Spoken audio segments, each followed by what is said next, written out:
It seems wherever my guest is writing or speaking, she's bringing hope and healing in broken places. I think that's because she's had to find it for her own broken places.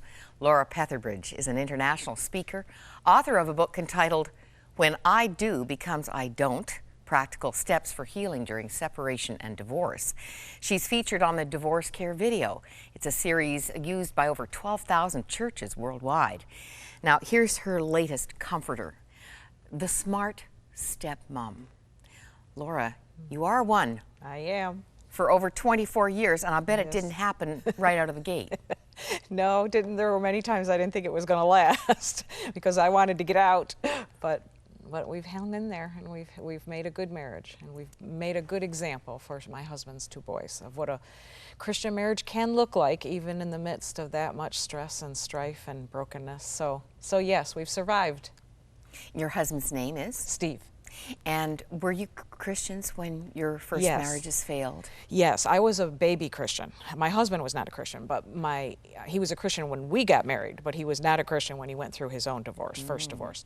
But I was a baby Christian. I had only been a Christian about 2 years when I went through my divorce. And you're the Julia Roberts, because you came in with no children. No children, yes. Quite a bit younger than your husband. Yeah, about 9 years. So yes, not as much as Julie. I think she's a little bit younger than the husband in the movie. But yes, it just was, you know, I had two stepmoms growing up. My dad remarried twice after the divorce from my mom. And so I thought, well, I've had two stepmothers. Certainly this has taught me how to be a stepmother. And that was just a myth. It was just a foolish thinking on my part. I mean, it taught me a few things, but it really did not anywhere near prepare me for the complexities that a stepmother faces. It's a wonder that you made that choice in some ways, because the modeling at home was, this thing's just not working, this marriage thing. Yes. Well, and you know, my greatest fear and my one goal in life when growing up was that I would never be divorced. I had one goal. It wasn't to make money, get a great education, write a book. I had none of those goals. I had one goal in my life. I will never be divorced. Because of what I had experienced as a child. And then, so then when divorce happened to me in my late 20s, it was the worst thing that could happen to me. It was the worst of the worst. And so I felt like such a failure. I felt like life would never be good again. I felt like God will never use me. Who am I? I am just this failure. And so it was devastating. It almost took my life, literally. I almost committed suicide during that season. And so it was devastating. And that's why I love to help people who are in that same circumstance. And indeed, you do. You pour yourself out on this theme and many other related themes, from kids and divorce to losing your mind and loving it. I love that title. But here in Chapter 3, I understand you used to title your workshops, The Wicked Stepmother. Did Disney have me in mind? Why is it some of the issues that make it so complicated? The reason I wanted to title that chapter is because so many stepmoms say to me, I'm going to tell you something I've never told anybody. I feel wicked. I have thoughts that I have never had before in my life, and I would never tell another soul, even my husband. I wouldn't tell my mother how I really feel about his kids. And so, and it's that sense of, we know that we're supposed to be good and kind and loving, especially as Christians. You know, if it's a Christian stepmom, she's thinking, how could I possibly have these sorts of thoughts about a child? But it's because the child is often not happy about the marriage. And so their goal is to divide and conquer. And you've stolen my daddy away, and I'm going to make your life as miserable as I can.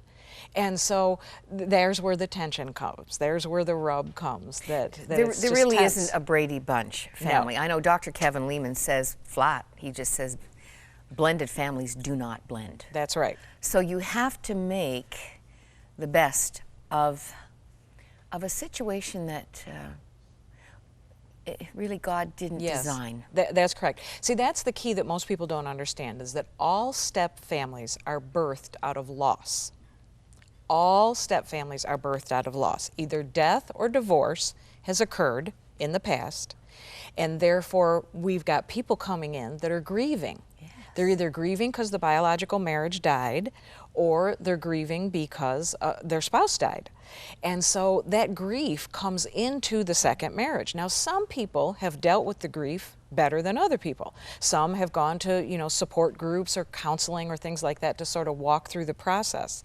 But kids are often 1 year behind their parents in the grieving process. Oh, that's interesting. So that's why when parents feel, okay, I'm ready to move on to a new relationship, the child is often still back at, wait a minute, this means if you get remarried, my mother and father can never go back together again. Yes. And the sparks and challenges may not even show up as much as they're gonna a year later. That's right. When That's it right. really all registers. That's right. And you, in this case, I mean, it Yes. could be the other way around. It could be the man, I suppose. But you're the new person in the mix, and you're a threat because you That's are right. an object of their dad's love, and they're needing it probably more than they ever did. That's right. Because of loss of mom.